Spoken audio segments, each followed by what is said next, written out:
जय हिंद साथियों, तैयारी कर लो प्लेटफॉर्म पर आपका स्वागत है। देखिएगा, कल की क्लास में मैंने आपको प्रजनन तंत्र आपको करवा दिया था। मैंने आपको नर जनन तंत्र और मादा जनन तंत्र पूरा करवा दिया था और अपना थोड़ा सा भाग बचा हुआ था, वो आप आज को मैं पूरा करा देता हूँ। और उसके बाद में अपन को पढ़ना है श्वसन तंत्र। क्या पढ़ना है बताओ? श्वसन तंत्र पढ़ना है। देखो, कल की क्लास में अपना जो टॉपिक चल रहा था वो चल रहा था मादा जनन तंत्र। क्या चल रहा था बताओ? मादा जनन तंत्र। देखो, इसके अंदर मैंने आपको कौन कौन सा भाग करवा दिया था। देखो, इसके अंदर मैंने आपको दो भाग बताए थे। एक तो मादा जनन तंत्र के अंदर मुख्य अंग होता है जिसको अपन क्या बोलते हैं बताओ? अंडाशय बोलते हैं। और सहायक अंग की बात करूं तो अपने पास क्या होता है बताओ? एक का नाम है अंडवाहिनी, दूसरे का नाम है गर्भाशय और तीसरे का नाम अपने पास है बार्थोलिन ग्रंथि।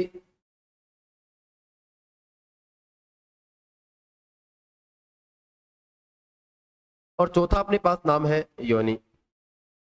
देखो, कल की क्लास में मैंने आपको अंडाशय पूरा करवा दिया, मैंने अंडवाहिनी आपको करवा दी और गर्भाशय में आपको करवा रहा था। इसका मतलब अपना टॉपिक चल रहा था कहाँ पे? गर्भाशय के अंदर चल रहा था। और कल की क्लास में मैंने आपको क्या क्या बातें बताई थी वो मैं एक बार आपको 2 मिनट में वापस बता देता हूँ। देखो, सबको नमस्कार है, सबको गुड इवनिंग। अब एक बार आप केवल स्क्रीन पर ध्यान देना बस। कृष्ण कुमार जी, मुझे पता है कल मैंने कहाँ छोड़ा था, उसके बाद में मैंने शुरुआत कर दी है और आपके जो पर्सन थे वो सारे बताऊंगा मैं, ठीक है? अगर भूल जाऊं तो दोबारा पूछ लेना, कोई दिक्कत नहीं है, ठीक है? देखो, अपन ने लास्ट क्लास में अंडाशय मैंने आपको बता दिया, अंडवाहिनी मैंने बता दी और अपना चल क्या रहा था बताओ? गर्भाशय चल रहा था, ठीक है? और आज की क्लास में अपन वापस से शुरुआत कर लेते हैं गर्भाशय की।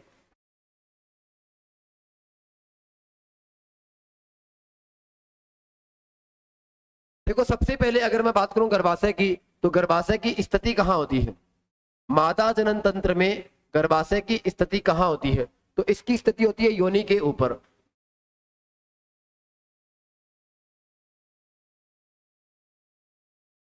कहाँ होती है बताओ? इसकी स्थिति होती है योनि के ऊपर। दूसरा पॉइंट अपने पास क्या बताओ? दूसरा पॉइंट अपने पास यह है कि गर्भाशय का आकार कैसा होता है। कई बार पेपर में आता है कि गर्भाशय का आकार कैसा होता है, तो गर्भाशय का आकार होता है उल्टी नाशपाती के समान। उल्टी नाशपाती के समान अपने पास गर्भाशय का आकार कैसा होता है? उल्टी नाशपाती के समान होता है। आपसे कोई पूछेगा कि गर्भाशय का भार कितना होता है, तो गर्भाशय का भार होता है 50 ग्राम। कितना होता है बताओ? गर्भाशय का भार होता है 50 ग्राम। लेकिन अगर मैं बात करूं कि जब महिला एक बच्चे को जन्म देती है, लेकिन प्रथम प्रसव के बाद महिला जब बच्चे को जन्म दे देती है तो उसके बाद में गर्भाशय का वजन बढ़ जाता है। लेकिन प्रथम प्रसव के बाद गर्भाशय का वजन कितना हो जाता है बताओ? 100 ग्राम हो जाता है। ये डाटा आपको याद होना चाहिए। अगर मैं बात करूं इसकी लोकेशन योनि के ऊपर, आकार उल्टी नाशपाती के समान, भार होता है 50 ग्राम, लेकिन प्रथम प्रसव के बाद में ये वजन हो जाता है 100 ग्राम। अब अगर मैं बात करूं कि इसके अंदर कौन सी घटना घटित होती है, गर्भाशय के अंदर घटना कौन सी घटित होती है? कल की क्लास में मैंने आपको बताया था कि अंडवाहिनी में कौन सी घटना घटती है? अंडवाहिनी में निषेचन की घटना घटती है। कल की क्लास में मैंने आपको बताया था, बहुत इंपॉर्टेंट प्रश्न था। कई बार पेपर में आता है कि मादा जनन तंत्र में निषेचन की प्रक्रिया कहां संपन्न होती है? तो निषेचन की प्रक्रिया अंडवाहिनी में संपन्न होती है। कहां होती है बताओ? अंडवाहिनी में संपन्न होती है। अगर मैं बात करूं गर्भाशय के अंदर कौन सी घटना संपन्न होती है, तो उसका नाम होता है मासिक चक्र, जिसको अपन क्या बोलते हैं बताओ? ऋतु स्त्राव चक्र बोलते हैं। क्या बोलते हैं बताओ? ऋतु स्त्राव चक्र बोलते हैं। तो महिलाओं के अंदर मासिक चक्र की घटना कहां संपन्न होती है बताओ? गर्भाशय के अंदर संपन्न होती है। और अगर कोई आपसे पूछेगा कि इस गर्भाशय की अवधि कितनी होती है, सॉरी, इस मासिक चक्र की अवधि कितनी होती है, तो इस मासिक चक्र की अवधि लगभग 28 से 30 दिन बताई जाती है। इसकी अवधि कितनी होती है बताओ? मासिक चक्र की अवधि होती है 28 से 30 दिन की। इसकी अवधि अगर मैं बात करूं कि महिलाओं के अंदर मासिक चक्र का प्रारंभ किस उम्र में शुरू होता है? इसका मतलब मासिक चक्र प्रारंभ किस उम्र में होता है? तो ये होता है 12 से 15 वर्ष की उम्र में। किस वर्ष की उम्र में होता है बताओ? 12 से 15 वर्ष की उम्र में होता है। और मासिक चक्र का प्रारंभ होना क्या कहलाता है बताओ? रजोधर्म कहलाता है। कई बार पेपर में आता है कि मासिक चक्र का प्रारंभ क्या कहलाता है? रजोधर्म कहलाता है। और जब मासिक चक्र की समाप्ति होती है, महिलाओं के अंदर जब मासिक चक्र की समाप्ति होती है, और ये समाप्ति किस उम्र में होती है? 48 से 55 वर्ष की उम्र में होती है। कितने वर्ष की उम्र में होती है? 48 से 55 में। और इसको अपन क्या बोलते हैं? इसको हम लोग बोलते हैं रजोनिवृत्ति। इसको क्या बोला जाता है बताओ? रजोनिवृत्ति बोला जाता है। तो मैंने कल की क्लास में आपको यहां तक बता दिया था, ठीक है। अगर यहां तक किसी को कोई डाउट है तो आप प्रश्न पूछ सकते हो।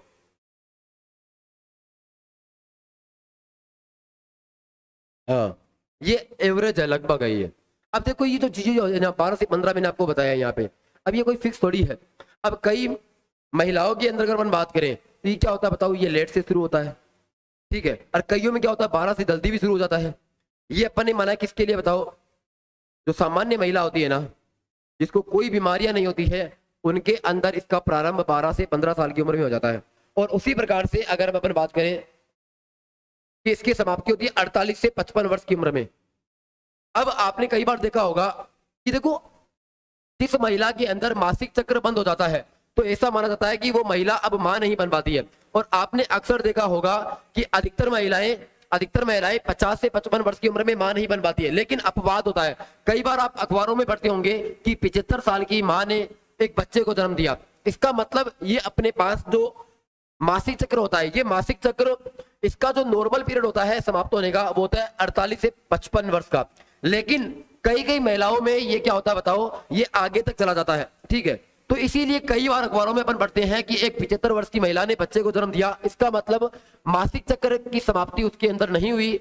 जब मासिक चक्र की समाप्ति नहीं हुई तो वो महिला मां बन सकती है। उसी प्रकार से अगर अपन बात करें कि अगर कोई भी महिला अगर मासिक चक्र का प्रारंभ नहीं हुआ है, तो ऐसा माना जाता है कि वो महिला लैंगिक क्रिया करने के लिए अभी तैयार नहीं हुई है। वो महिला अभी लैंगिक क्रियाएं करने के लिए तैयार नहीं हुई है। इसका मतलब महिलाएं 12 से 15 वर्ष की उम्र में क्या होती है बताओ? लैंगिक विकास उनका हो जाता है और वो लैंगिक क्रिया करने के लिए उपलब्ध हो जाती है। तो ये अपने पास क्या होता है बताओ? ये अपने पास गर्भाशय के अंदर मासिक चक्र की बात होती है। अब अगर मैं बात करूं इसके अंदर क्या होता है, देखो ये होता है गर्भाशय। ये क्या होता है बताओ? ये गर्भाशय होता है। और इसके अंदर होता क्या है? इसकी 3 परतें होती है। गर्भाशय के अंदर 3 परतें होती है, एक ही होती है और एक ही होती है। गर्भाशय की टोटल 3 परत होती है। बाहर वाली परत का नाम होता है पेरीमेट्रियम,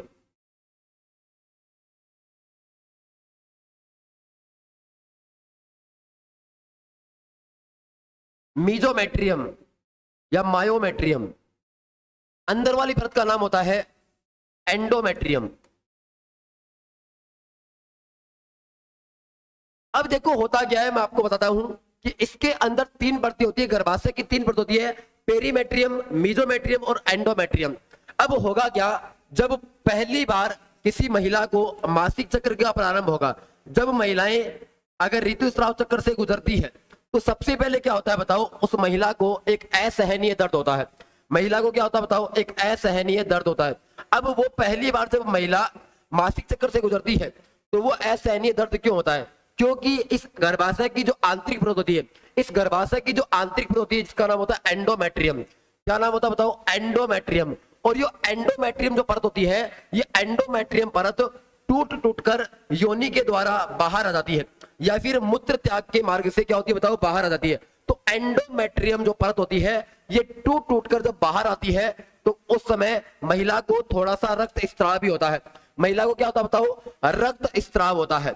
अब जब महिला को रक्त स्त्राव होता है तो महिला एक असहनीय दर्द से गुजरती है। जब रक्त स्त्राव होगा तो डेफिनेटली उस रक्त से क्या निकलेगी बाहर? आरबीसी निकलेगी। उससे क्या निकलेगी बताओ? डब्ल्यूबीसी बाहर निकलेगी। और उससे क्या होगी बताओ? प्लेटलेट्स बाहर निकलेगी। क्योंकि अपने रक्त के अंदर क्या होती है? आरबीसी होती है, डब्ल्यूबीसी होती है, और क्या होती है बताओ? प्लेटलेट्स होती है। अब मुझे एक चीज बताओ आप, जब मासिक चक्र महिला में प्रारंभ होता है तो एंडोमेट्रियम टूट के बाहर निकलेगा, अर्थात रक्तस्राव होगा। रक्त स्त्राव होने से डब्ल्यूबीसी भी क्या होती है बताओ, बाहर निकलती है। और डब्ल्यूबीसी निकलने से महिला को एक असहनीय दर्द होता है, इसका मतलब महिला को पेट में दर्द होता है। तो वो किसकी वजह से हुआ, क्योंकि डब्ल्यूबीसी क्या करती है बताओ, डब्ल्यूबीसी शरीर में एंटीबॉडी बनाती थी।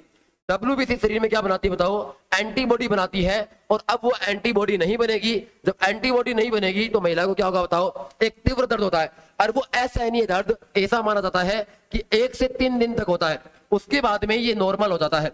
उसके बाद में क्या होता है बताओ, नॉर्मल हो जाता है।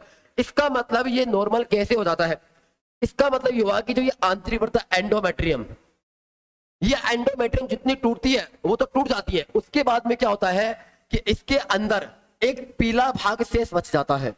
समझने की कोशिश करना, अब यहां से एक प्रश्न आएगा आपके पेपर में।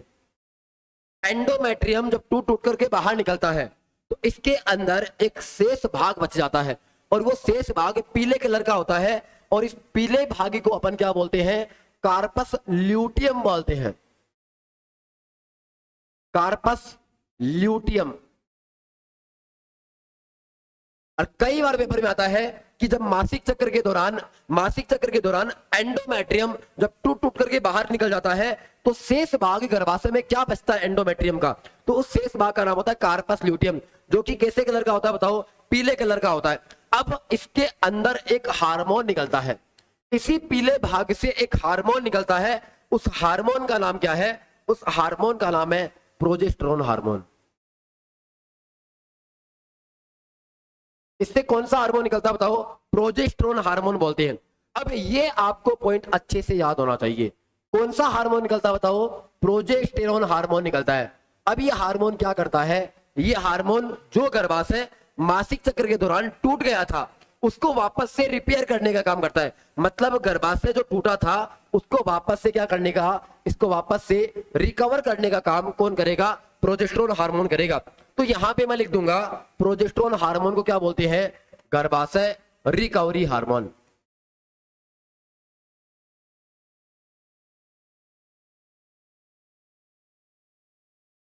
इसको क्या बोलते हैं बताओ, गर्भाशय रिकवरी हार्मोन बोलते हैं। तो कई बार पेपर में आता है कि गर्भाशय रिकवरी हार्मोन किसको बोलते हैं, प्रोजेस्टेरोन को बोलते हैं। तो ये अपने पास था क्या, अपने पास था गर्भाशय। अब अगर आपको कोई डाउट है तो आप पूछ सकते हो।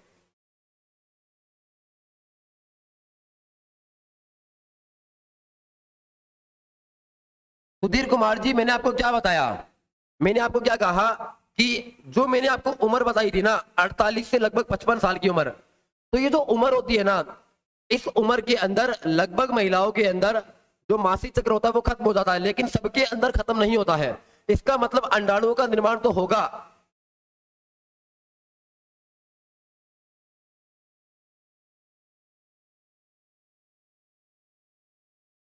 राजेंद्र जी, आप जो प्रश्न पूछ रहे हो ना उसका भी मतलब क्या हुआ, मुझे एक चीज बताओ आप। मैंने आपको क्या कहा कि ये 12 से 15 साल की उम्र है ये, ठीक है। आप कह रहे हो कि एक 11 साल की लड़की ने एक महिला को जन्म दिया, सॉरी एक लड़की को जन्म दिया। इसका मतलब क्या हुआ कि मैंने आपको क्या कहा कि रजोधर्म है, इसका जो सामान्य उम्र होती है वो 12 से 15 होती है, लेकिन इससे पहले भी ये आ सकता है, इससे पहले भी आ सकता है। मैं आपको बता देता हूं, अगर मान लो कि कोई भी आदमी अंधा होगा या फिर कोई भी महिला अंधी होगी तो उसके अंदर जो लैंगिक विकास होता है ना वो समय से पहले हो जाता है। इसका मतलब अगर कोई आदमी, कोई महिला अंधी होगी तो उसके अंदर लैंगिक विकास 9 साल की उम्र में हो जाएगा। इसका मतलब जो महिला सामान्य होती है उनमें 12 से 15 साल की उम्र में होता है, जबकि अगर मैं बात करूं अंधी महिलाओं के अंदर 9 से 12 साल की उम्र में ही लैंगिक विकास हो जाता है। इसका मतलब वो लैंगिक क्रिया करने के लिए 9 साल की उम्र में ही तैयार हो जाती है। इसका मतलब वो महिला डेफिनेटली बच्चे को जन्म दे सकती है। समझ गए आप? चलिए अब अपन आगे बढ़ते हैं। अब देखो एक बार आप, मैंने देखो आपको क्या बताया, मैंने आपको अंडवाहिनी बता दी, मैंने आपको गर्भाशय बता दिया, ठीक है। अब अपने पास क्या बताओ, अब अपने पास बताओ बार्थोलिन ग्रंथि। तो बार्थोलिन ग्रंथि मैं आपको यहीं भी बता देता हूं।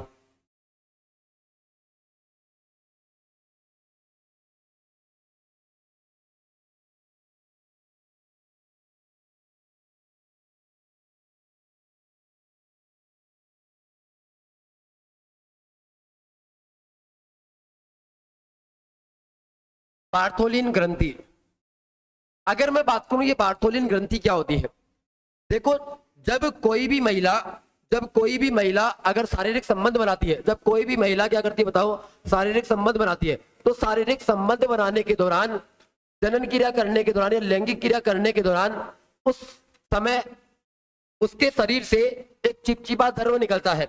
और वो चिपचिपा द्रव्य क्या करता है बताओ, वो चिपचिपा द्रव्य शारीरिक संबंध की या फिर यौन क्रिया को आसान बनाता है। शारीरिक संबंध के दौरान, शारीरिक संबंध के दौरान चिपचिपा द्रव्य, शारीरिक संबंध के दौरान चिपचिपा द्रव्य स्रावित होता है, जो कि यौन क्रिया को आसान बनाता है, जो कि यौन क्रिया को क्या करता है बताओ, यौन क्रिया को आसान बनाता है। मैंने आपको कल की क्लास में बताया था, जब मैंने आपको नर जनन तंत्र बताया था, जब मैंने आपको नर जनन तंत्र बताया था, तो मैंने आपको क्या कहा था कि पुरुषों के शरीर से जब पुरुष यौन क्रिया करते हैं तो किसका निर्माण होता है बताओ, वीर्य का निर्माण होता है। उसी प्रकार से अगर मैं बात करूं कि जब महिलाएं यौन क्रिया करती है तो महिलाओं की बॉडी से बार्थोलिन ग्रंथि से एक चिपचिपा द्रव्य स्रावित होता है। जो चिपचिपा द्रव्य क्या करता है बताओ, यौन क्रिया को क्या करता है, आसान करता है। ये आपको ध्यान में रखना है। बस आपके पेपर में ये पूछ सकते हैं कि महिला के अंदर जो मादा जनन तंत्र होता है उसमें किस ग्रंथि से चिपचिपा द्रव्य निकलता है, तो आपको याद रखना है बार्थोलिन ग्रंथि से। अब अपने पास क्या नाम बचा हुआ है, अपने पास नाम बचा हुआ है योनि। उसके बाद में अपना ये चैप्टर खत्म हो जाएगा।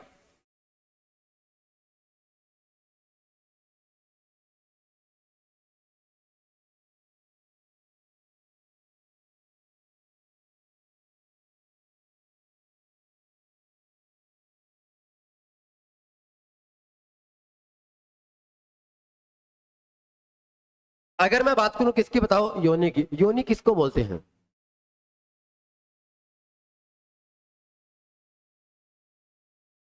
योनि मादा जनन तंत्र का बाह्य जननांग कहलाता है।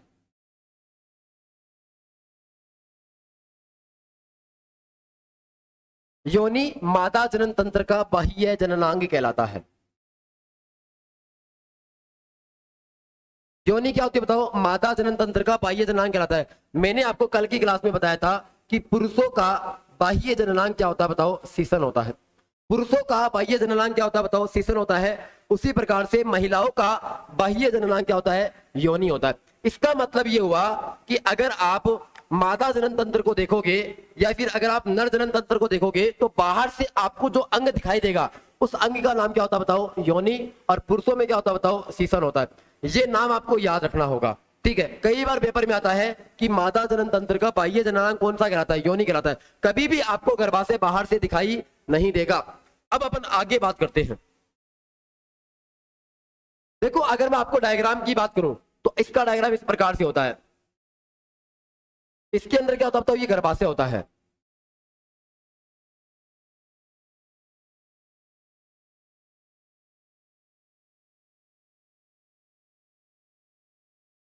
अब यहां पे क्या होता है बताओ,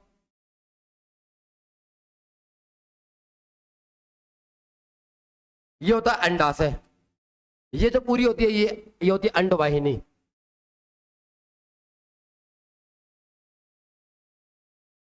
ये होता है गर्भाशय। और यहां पे आपको दिखाई देगा ये योनि भगवान। ये यहां पे क्या होता है बताओ, यहां पे होता है। इसका मतलब इस भाग को अपन क्या बोलते हैं बताओ, इसको क्या बोला जाता है बताओ, योनि बोला जाता है। इसका मतलब मादा जनन तंत्र का बाह्य जननांग क्या कहलाएगा बताओ, योनि। और मैंने आपको क्या कहा कि योनि के ऊपर क्या पाया जाता है बताओ, गर्भाशय। और गर्भाशय के ऊपर क्या होता है बताओ, अंडवाहिनी। और अंडवाहिनी के दोनों तरफ क्या होते हैं बताओ, अंडाशय होते हैं। ये मैंने आपको कल भी बताया था डायग्राम बना करके, आज मैंने फिर बता दिया है। अब एक बार गौर करना आप, मैंने आपको क्या कहा, मादा जनन तंत्र का बाह्य जननांग क्या कहलाता है, योनि कहलाता है। इसके अंदर आपको एक पॉइंट याद रखना है। वो पॉइंट क्या है अपने पास,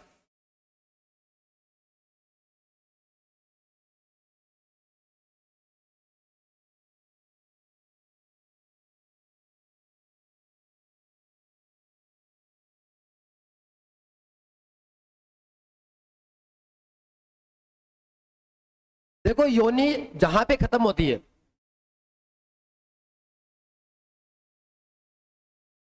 योनि के अंदर एक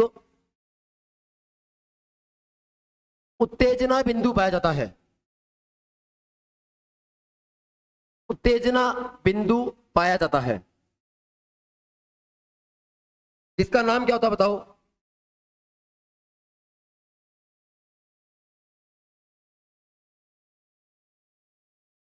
भग्न शिश्निका।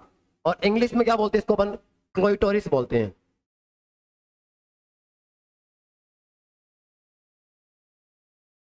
महिलाओं के अंदर जो योनि होती है, योनि के अंदर एक उत्तेजना बिंदु पाया जाता है, उस उत्तेजना बिंदु का नाम होता है भग्न शिश्निका, जो कि क्या करता है बताओ? महिलाओं को यौन क्रिया के लिए उत्तेजित करता है। योनि के अंदर एक उत्तेजना बिंदु भग्न शिश्निका पाया जाता है, जो कि महिला को यौन क्रिया के लिए उत्तेजित करता है।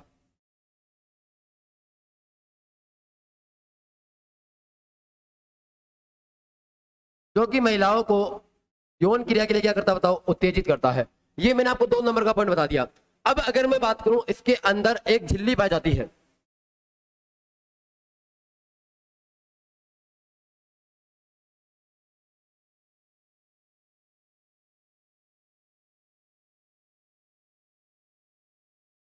योनि के अंदर एक झिल्ली पाई जाती है, जो कि प्रथम मैथुन क्रिया के दौरान, प्रथम मैथुन क्रिया के दौरान, जो कि प्रथम मैथुन क्रिया के दौरान फट जाती है, जिससे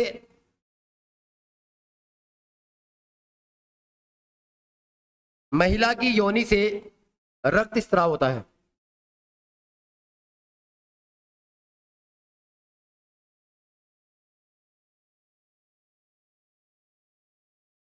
ये देखो, मैंने आपको पूरा का पूरा माता जनन तंत्र बता दिया है, ठीक है। अब अगर आपको, देखो यहां तक आपको कोई दिक्कत हो तो आप पूछिए एक बार।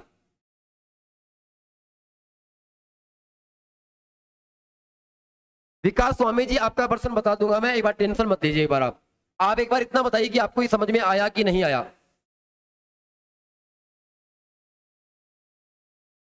अगर आपको फोटो खींचनी है तो खींच सकते हो आप। हाँ, या लिख लिया?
आवाज मैंने बंद कर दी, चालू ही नहीं करी। आवाज बंद कर दी मैंने माइक की, चालू ही नहीं करी।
मेरे से आज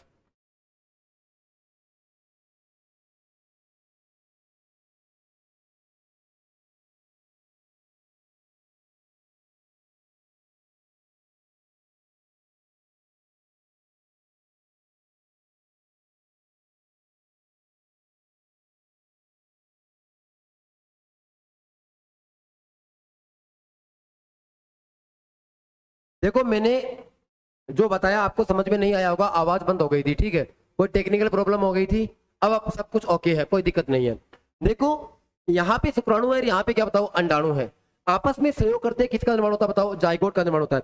इसका मतलब यहाँ पे क्या हो रहा है बताओ, निषेचन हो रहा है। निषेचन होगा तो किसका निर्माण होगा बताओ, जाइगोट का निर्माण होगा। और जाइगोट आगे जाके क्या बनाएगा बताओ, भ्रूण, और भ्रूण से किसका निर्माण होगा बताओ, बच्चे का। और इसी को पर क्या बोलते हैं बताओ, मानव शरीर की नींव की ईंट कहते हैं। क्या कहते हैं बताओ, मानव शरीर की नींव की ईंट कहा जाता है। अब आगे देखना एक बार आप।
देखो, एक बार सब लोग बताना आवाज सही आ रही है क्या। अब कुछ टेक्निकल प्रॉब्लम हो गई थी, एक बार आप लोग बताना आवाज सही आ रही है या नहीं आ रही है।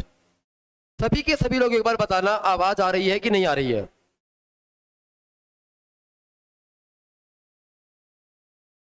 एक बार आप बताइए आवाज आ रही है या नहीं आ रही है।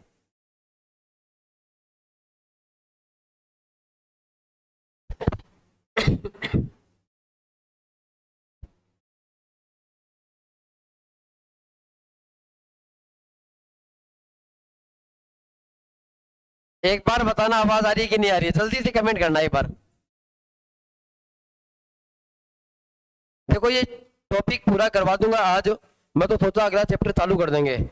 ओके, अब देखो सबका जवाब आ गया है, कोई बात नहीं, अब आपके पास आवाज आ रही होगी। अब देखो कोई दिक्कत नहीं आएगी। अब मैं आपको आपका हर एक डाउट यहां से पूरा करके जाऊंगा, तभी क्लास ऑफ करूंगा, अदरवाइज नहीं ऑफ करूंगा। देखो एक बार मैं आपको पूरा मिटा करके दोबारा बता देता हूं।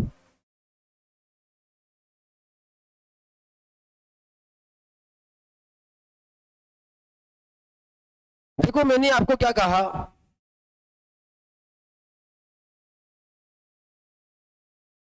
पुरुष के शरीर से क्या निकलता है बताओ, शुक्राणु निकलता है। और महिला के शरीर से किसका निर्माण होता है बताओ, अंडाणु का निर्माण होता है। और जब ये आपस में सहयोग करते हैं, जब ये दोनों आपस में सहयोग करते हैं, तो किसका निर्माण होता है बताओ, जाइगोट का निर्माण होता है। किसका निर्माण होता है बताओ, जाइगोट का निर्माण होता है। किसका निर्माण होता है बताओ, जाइगोट का निर्माण होता है। अगर मैं यहां पर बताऊं कि जब जाइगोट आगे की ओर वृद्धि करेगा, इसमें बार बार जब समसूत्री विभाजन होगा, तो किसका निर्माण होगा बताओ, भ्रूण का निर्माण होगा। और भ्रूण से क्या बनेगा बताओ, बच्चा बन जाएगा। भ्रूण से क्या बन जाएगा बताओ, बच्चा बन जाएगा। इसका मतलब शुक्राणु और अंडाणु को आपस में जब अपन मिलाते हैं, ये मिलाने की क्रिया क्या कहलाएगी, ये मिलाने की क्रिया निषेचन कहलाएगी, जिसको कई बार उर्वरकीकरण बोलते हैं। क्या बोलते हैं, उर्वरकीकरण बोलते हैं।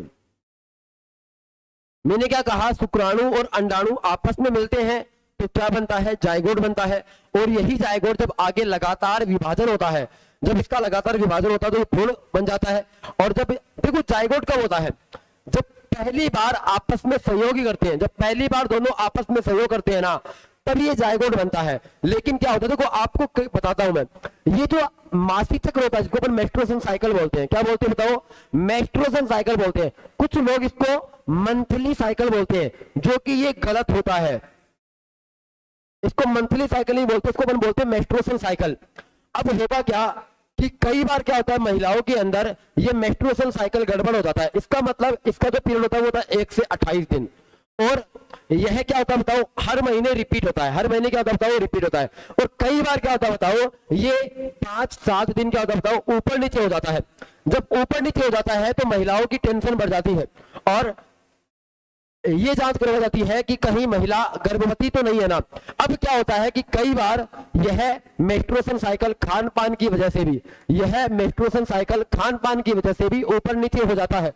लेकिन जरूरी नहीं कि ये खान पान की वजह से हुआ है, लेकिन अगर खान पान की वजह से नहीं हुआ है और ये क्या हो गया, मेस्ट्रुएशन साइकिल बंद हो गया, तो डेफिनेटली ये कहा जाएगा कि महिला क्या बताओ, गर्भवती है।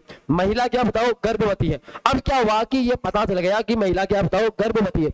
अब होगा क्या, मैंने आपको बताया था कि देखो यहां पे शुक्राणु क्या करेंगे बताओ, इस यहां से अंदर एंटर करेंगे, और अंडाशय से यहां पे क्या करेंगे बताओ, अंडाणु आ जाएंगे। अब यहां पे जाकर के क्या करेंगे बताओ, दोनों निषेचन करेंगे। इसका मतलब यहां पे निषेचन की क्रिया हो जाएगी। यहां पे क्या बनेगा बताओ, जाइगोट बनेगा। अब ये जाइगोट यहां पे 5 से 7 दिन यहां पे रहता है। क्या रहता है बताओ, 5 से 7 दिन यहीं पे रहता है ये। उसके बाद में यही जाइगोट उठ करके गर्भाशय के अंदर आ जाता है। यही जाइगोट उठ करके कहां आ जाएगा बताओ, गर्भाशय के अंदर। और जब ये गर्भाशय के अंदर आ जाएगा, तब इसको अपन क्या बोलेंगे, तब इसको अपन बोलेंगे भ्रूण। क्या बोलेंगे बताओ, भ्रूण। और जब यही भ्रूण जब मां के गर्भ से बाहर आ जाएगा, तब इसको अपन क्या बोलते हैं, बच्चा बोलते हैं। क्या बोलते हैं बताओ, बच्चा बोलते हैं। इसका मतलब ये जाइगोट जो होता है ना, इस जाइगोट को अपन मानव शरीर की नींव की ईंट बोलते हैं। मानव शरीर की नींव की ईंट बोलते हैं।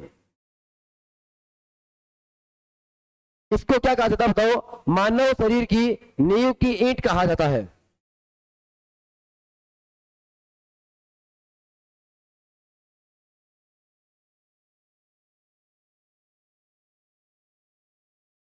सुधीर कुमार जी, एक बार गौर करना। आप कह रहे हो कि प्रेगनेंसी के दौरान मासिक चक्र क्यों नहीं आता है। मुझे एक चीज बताओ कि मासिक चक्र जो आता है ना, मेंस्ट्रुएशन साइकिल का प्रारंभ होना, मेंस्ट्रुएशन साइकिल का प्रारंभ होना ही गर्भवती बताता है। अब जब गर्भकाल रहेगा, जब महिला गर्भवती रहेगी तो मेंस्ट्रुएशन साइकिल बंद हो जाता है। मुझे एक चीज बताओ, आप एक बार थोड़ा सा दिमाग नहीं लगा सकते क्या आप थोड़ा सा भी।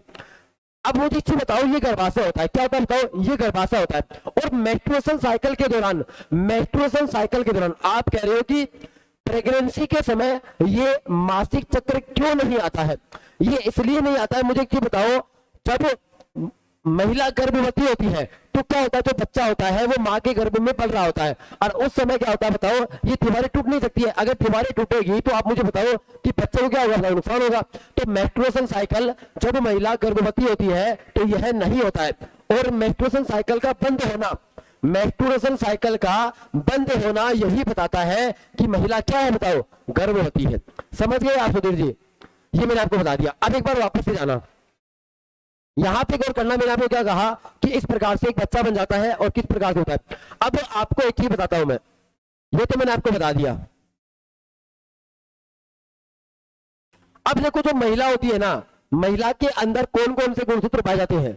महिला का लिंग गुणसूत्र कौन सा होता है, महिला का लिंग गुणसूत्र अक्स अक्स होता है।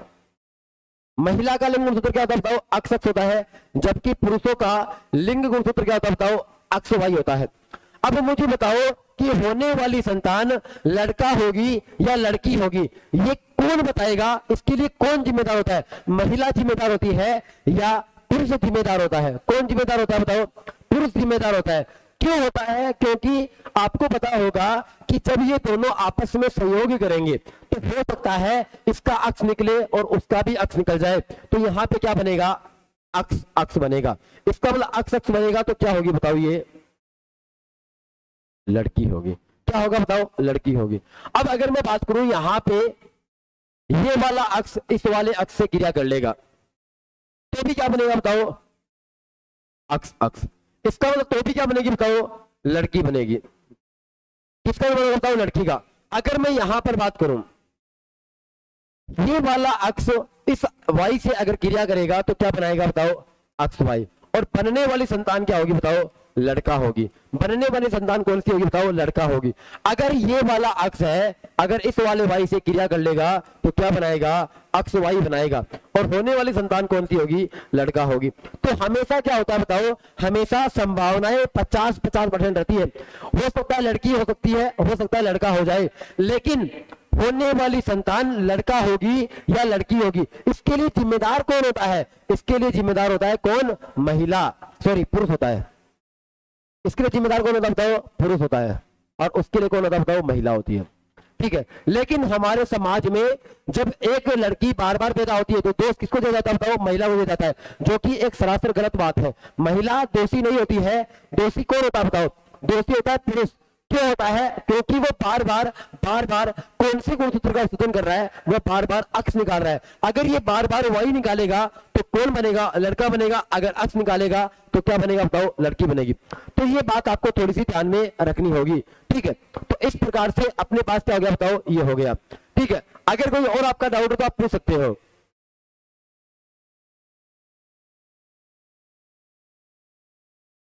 सर आवाज साफ नहीं आ रही है, ओके। अब एक बार गौर करना आप, एक लड़के का प्रश्न था कि जुड़वा बच्चे कैसे बनते हैं। देखो, ये होता है शुक्राणु, और सॉरी ये अंडाणु होता है और ये होता है शुक्राणु। ये शुक्राणु होता है, ये क्या होता है बताओ, अंडाणु होता है। और यहां पे गौर करना कि यहां से क्या होता है बताओ, शुक्राणु अंदर प्रवेश करते हैं और उधर से अंडाणु इधर आते हैं और दोनों आपस में एक जगह जाकर के मिलते हैं। जब मिलते हैं उसको अपन बोलते हैं निषेचन। अब देखो ये क्या होगा बताओ, शुक्राणु बहुत सारे बनते हैं पुरुष के अंदर और महिला के अंदर अंडाणु भी बहुत सारे बनते हैं, लेकिन सारे के सारे अंडाणु सक्रिय नहीं होते हैं और सारे के सारे शुक्राणु भी क्या होते हैं बताओ, सक्रिय नहीं होते। अब क्या होगा, जो सक्रिय होगा ना वो दौड़ करके किसके पास आएगा बताओ, अंडाणु के पास आएगा। किसके पास आएगा बताओ, अंडाणु के पास। इसका मतलब ये क्या करेगा बताओ, धीरे धीरे इसके पास आएगा और कुछ समय के बाद में इसके पास यहाँ पे आ जाएगा ऐसे।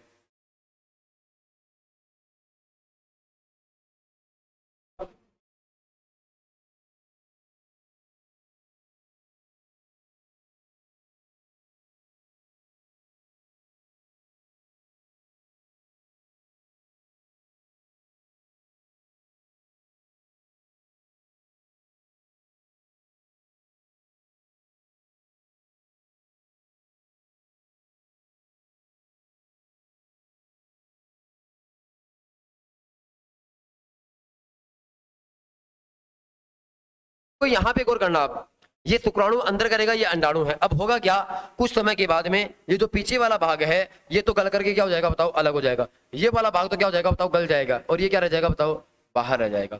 ये तो गल जाएगा अपने पास, ठीक है। और क्या बचेगा केवल बताओ, केवल शुक्राणु का आगे वाला भाग बचेगा, केवल शुक्राणु का आगे वाला भाग बचेगा। और कुछ समय के बाद में इस अंडाणु का केंद्रक और इस शुक्राणु का केंद्र आपस में संयोग करेगा और आपस में मिलकर के किसका निर्माण करेंगे बताओ, जायकोट बना लेंगे। क्या बना लेंगे बताओ, जायकोट बना लेंगे। समझ गए। अब देखो होगा क्या, जुड़वा बच्चे कैसे बनते हैं। कई बार क्या होता है बताओ, एक शुक्राणु क्या होता है बताओ, जब शुक्राणु आता है तो क्या होता है बताओ, गलती से दो शुक्राणु अंदर आ जाते हैं। गलती से क्या होता है बताओ, दो शुक्राणु अंदर आ जाते हैं। गलती से दो शुक्राणु अंदर आ जाएंगे। अब जरूरी नहीं है कि जो दोनों शुक्राणु आए हैं उसके अक्स अक्स आया है, जरूरी नहीं दोनों के वाई वाई आए हैं। क्या पता एक का अक्स आया होगा और एक का वाई आया होगा। तो हो सकता है जुड़वा संतान लड़की भी बन सकती है और लड़का भी बन सकता है। अब देखो कई बार क्या होता है बताओ, जुड़वा संतान या तो दोनों लड़का होती है या फिर क्या होती है बताओ, लड़की होती है। उस स्थिति में क्या होता है, कई बार क्या होता है, मान लो ये बहुत सारे केसेज होते हैं।